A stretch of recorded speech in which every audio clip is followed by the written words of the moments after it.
Cotton! Yes, your beardliness? I told you my name is Passapato. I have a job for you. A quest? No, a job. Multiple quests. That seems like quite the hunt-a-thon. What needs killing? Actually, nothing. Just research. Oh, come on. Nothing needs to die. Not at all. I simply want to know how the local creatures have been adjusting to all of the new changes. Then can I kill them? If you must. Ladies, gentlemen, and monsters of all ages, with the addition of an expansion on top of a base game, there is always something I find particularly interesting personally, and I know many of you enjoy it too. In Monster Hunter Rise, we got a number of new monsters never seen before in the series, and of course in Sunbreak we got the addition of Master Rank to the game. Generally speaking, a Master Rank creature has moves that its high rank counterpart simply doesn't, and so when it comes to these new monsters in particular, there's a lot of interesting new things to find. Sure, many of the new monsters of base Rise have had subspecies be added in Sunbreak, but even their base monster forms have had significant changes worth talking about as well. And so today we'll be going through the Master Rank attacks of every monster introduced in Monster Hunter Rise. Starting off then with Great Izuchi, our raptor friend. As far as I can tell, he doesn't actually have any properly new animations. The main thing of note is that he uses his wall jumping shenanigans significantly more often, but that was a move that he would take out occasionally in high rank too, so it's not like it's necessarily new per se, he just does it a lot more. Unfortunately, that is all that I saw from him in about 40 minutes of gameplay watching. Sorry, Great Izuchi, they just seem to have not updated you a whole lot. Aknosom, however, does get quite a bit of a change. In general, the fire that he shoots out is a bit more bouncy rather than dissipating earlier into the attack animations, but there are also two fully new attacks that I can see. The first one is this fancy new backflip move, which is mostly just an evasive maneuver to reposition to enter long-range attacks with fireballs. And then there is this new attack is pretty good at catching you off guard. Aknosom will spit out 2 fireballs to his left, then 2 to his right, and rather than bouncing in a straight path like they normally do, these will actually bounce sideways and create a little circle of hot doom for you to avoid. I quite liked this one for its interesting bouncing pattern, really taking advantage of the unique effect that Aknosom has. This is a great bird! Tetranadon is where things start to get a little bit more interesting too, as he actually has multiple moveset changes going on. First off, to start with, he actually begins the fight by immediately eating up the gravel and filling his belly to go into his super-powered big boy mode, which was something that he used to have to build up to. As well, in high rank, he did this leg stomp move when in big mode, and it was always followed by stomping with the other leg, right leg, then left leg. This resulted in a reasonably big damage opening for you if you dodged the first one, but now in Master Rank he can choose to just do one leg and then move on. Finally, and this is a big one, when he does his big belly slam in Master Rank, it is actually a double slam. First just a normal jumping slam, then immediately followed by a second one where he lands on his back and then somehow manages to get himself up, even though turtles can't do that in real life. Then we have Somnacanth, who does get an entire new move here, not quite the suite of changes that Tetra had, but she does gain a brand new animation, and it is this cool front flip move she does to cover quite a bit of ground. First she whips her head around a couple of times to telegraph it, then a front flip straight towards you and over your head. She quite likes using this move, it will happen a lot, so don't worry, you will definitely get to enjoy seeing it yourself when you do fight her. Bishaten gains a few new things as well. Most notably, he has now the ability to throw fruit with his tail, and he throws it in quite an interesting way too, getting 3 of them loaded up in there and then throwing them out like frisbees with quite the crazy arc and airtime. As well, when he does his big spinning forward attack with his wings, it now throws a ton of fruit out rather than just being his physical body itself. And this one I'm not entirely sure on, but I believe it's new, where he takes out 2 poison fruits, 1 in each hand, and just slams them down on the floor in front of him at the same time.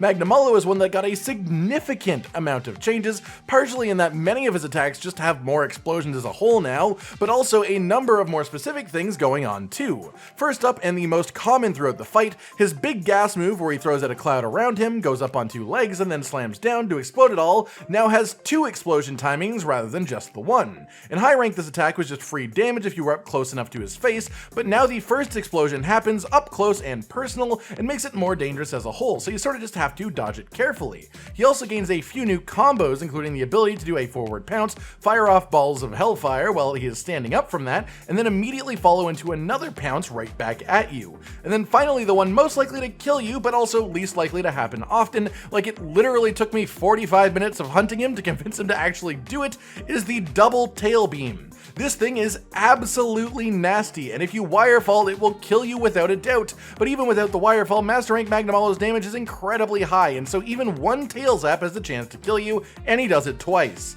Then we have Almudron, who doesn't seem to gain any actual new attack animations, so much as just having his attacks themselves augmented with their effects. Way more of his physical attacks will just shoot out pools of mud now, and when he does shoot out these pools, generally there are more of them than before. Soon be back, and in greater numbers. On top of this, they will also create more actual structures on the ground, as opposed to mostly just happening with his super move in high rank. They now just sort of happen with a lot of his general muddy attacks. And also, he'll also create these little muddy geysers with a ton of frequency. It happens on a bunch of different attacks where he'll move a certain way, and then a couple of seconds later, a spot will start shooting up muddy water from below with damage and flinch potential for you. After that, we come to Goss Harag, the only one of the higher tier new monsters to not get a new variation, and that still stings me, but his actual new moves are quite cool anyways. First up, Goss can now throw rocks, specifically big piles of ice. It doesn't happen often, but it is something he is, of course, capable of. He also has a new combo. In high rank, he would sometimes get his sword arm stuck in the ground and then take a couple of seconds to rip it out, but now in Master Rank, when he rips it out when it's stuck, it is also a new attack, dealing damage rather than just being a free period for you to hit him instead. On top of that, he has a full-on new attack in general when he is enraged, where he does quick leap forwards and then a double slice with both arms outwards, covering a 180-degree angle in front of him with quite some range. This one is incredibly fast and also very high damage, so you'll want to learn the telegraph sooner rather than later. And then finally, he also gets a change at low health. Once you get to the point in the fight where his enraged state is 2 blades instead of 1 blade in a block, he no longer has to do his ice beams to gain his weaponry. Instead, he'll just jump behind you, immediately create them out of thin air, and then jump right into that new double slash attack I mentioned before.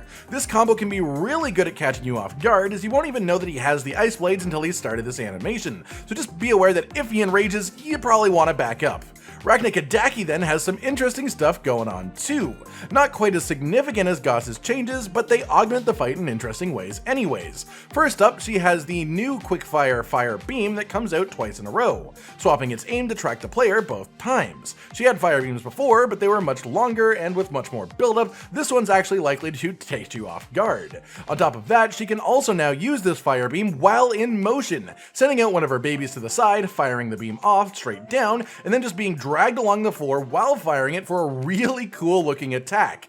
Then past that, just in general, she has some combo changes that let her combine fire and web a bit easier. There is a unique effect you may not know about in this fight, where if you are webbed and get caught on fire as well, you can no longer struggle to get out of the web. You just have to sit through this animation as you fall to the floor and take loads of damage. In high rank, she would react to you being webbed by then initiating a fire attack, but now in Master Rank, she is programmed to often just follow up shooting webs by doing a fire attack in the same location, meaning you just have far less time to react to prevent this interaction. As well, when she does her giant body slam, she now does her giant body slam a second time in a row. It always happens in twos, and that is terrifying. Good luck.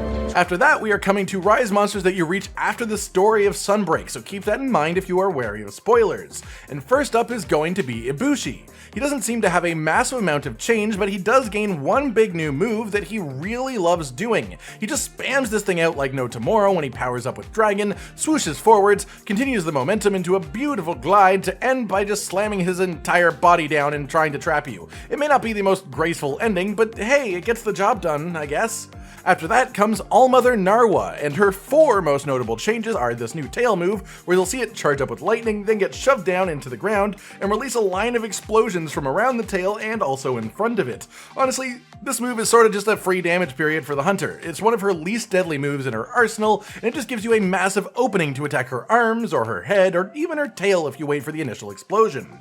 Then there is a big change to the attack where she puts rings above her head with a hole in the middle. Firstly, there is now a 4th ring rather than just being 3 rings, and on top of that, there is a suction mechanic added to this too. In my opinion, the suction actually makes it easier, as there is, well, a hole in the middle for you to sit in while you damage her, but mostly these changes just seem to be here to punish people who try to get out of the attack entirely. There is also a pretty big change to the Dragon Ball attack, as I like to call it, where she calls up 6 Thunder Balls and then throws them out one at a time, where now a good number of the balls will turn into rings once fired, making this a much harder move to dodge than it was in high rank. There's just a lot more to think about and a lot more tight windows to actually fit your body in without taking damage. And then finally, the super move she has been changed a little bit, where she starts dragging around Dragonators and sucking you in. All of the first part is identical, but once you reach the part where the room goes dark and you have to jump on a platform to avoid getting blasted by a giant explosion, it does change a little bit, getting the addition of outputting these purple rings on the way down. So now you not only have to dodge the explosion by being on top of the platforms, but you also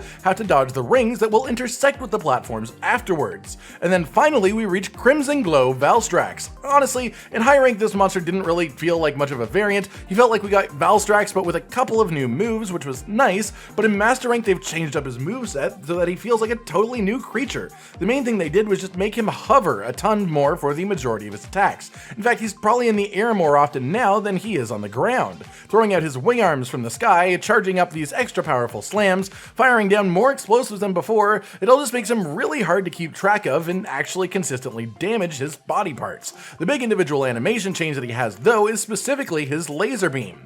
Now instead of just one long-lasting laser beam, he fires it off, lifts it back into the air while it is shooting, and then re-aims it back down to track your position. In Master Rank, it is strong enough to one-shot you, and so getting hit by either of these two blasts is deadly as hell. Honestly, of all the Master Rank attack changes, this is the one that caught me off guard the most, and the one I think is probably most likely to kill people out there hunting him for the first time. And that is all of them. All of the Master Rank moveset changes to the new monsters added in Monster Hunter Rise. For the most part, I love these changes. They really add into making the game more fast-paced, and for the most part, they just let the monsters shine through with their more unique parts, such as giving Aknosom more bouncing fire, or letting Rakna-Kadaki get more frequent access to her unique fire and web interaction. I hope you guys have enjoyed this expedition through the Rise monsters, and of course, if I have missed any of their new attacks, please feel free to put it in the comments so other people can know about it too. Like if you like the video, subscribe and hit the notification bell for more, and most importantly, ladies and gentlemen, until next time, stay sweet. Josh, Cotton, and Hollow with the videos, dropping the humor like a hammer on your tippy toes, bringing entertainment on a daily arrangement to take our insanity and turn it into entertainment. Yes, I said entertainment twice, to reiterate that it is nice to look into your faces on a mostly daily basis when you let us in your homes to make the whole world a stage. Goodbye.